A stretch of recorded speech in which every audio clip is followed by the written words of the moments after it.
Every time the world feels unstable, an artist dare answer an interview question, we get the same memo. Stay in your lane. Entertain, distract. Don't dare analyze what's happening. Don't name it. Don't challenge it. Shut up. I'm sorry to inform you, I'm not your minstrel on demand. If you're big mad about that, go sit in the corner and think about why. Art has always been political. Perhaps your outrage is the real performance. So maybe you need to quiet and listen.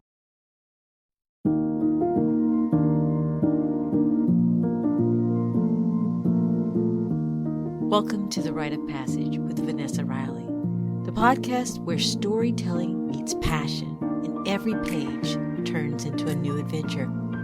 I'm your host, Vanessa Riley, and together we'll dive deep into untold histories, reflect on current events through a historical lens, share behind-the-scenes writing insights, and explore the ups and downs of the author's journey. From rich historical novels to unforgettable characters to pop culture's intrusion on the written word, hey, we're going to explore it all. So grab your pen, your notebook, and let's begin our journey through the written word.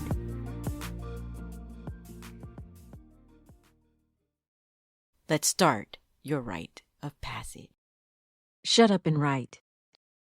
In February 2018, Fox News host Laura Ingraham responded to comments made by NBA superstar LeBron James with a phrase that ricocheted across the culture: shut up and dribble.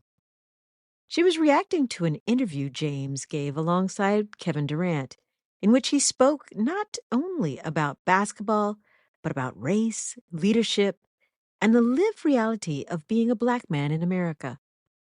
Ingram dismissed his words as barely intelligible and suggested that someone paid $100 million a year to bounce a ball should keep his political opinions to himself.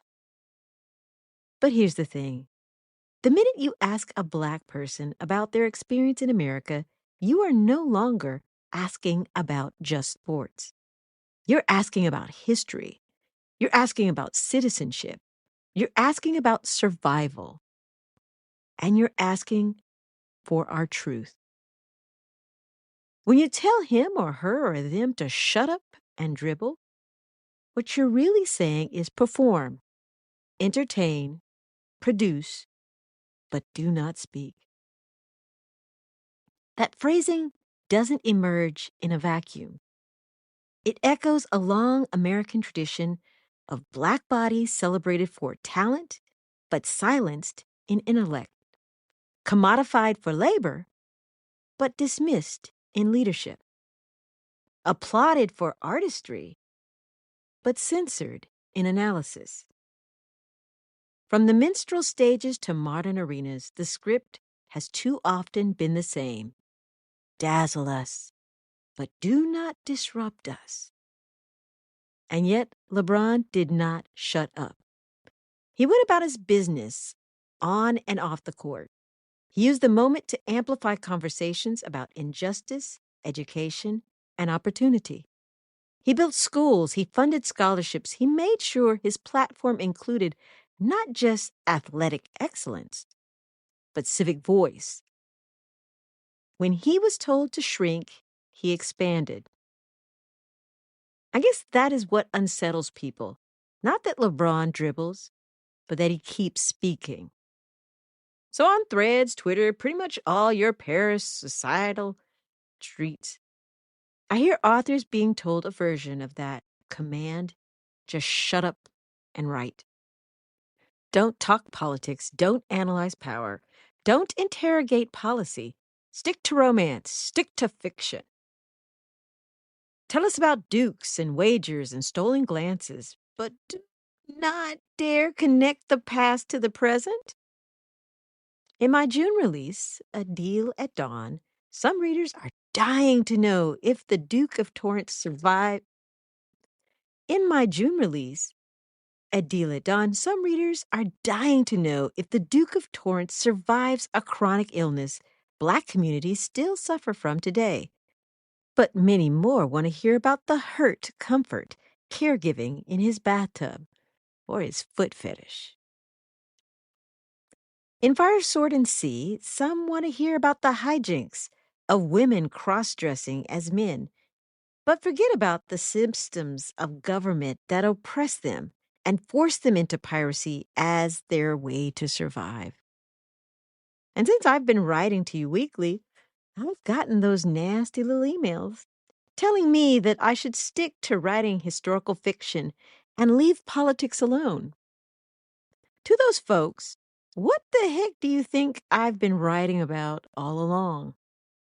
When I describe women rising up in hostile systems, about enslavement and trafficking and corrupt leaders' white supremacy, about diseases neglected because they ravage brown bodies, I am writing politics.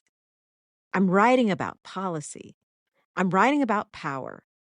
Corsets and cravats and crowns never dilute the truth. You cannot celebrate the art and forbid analysis.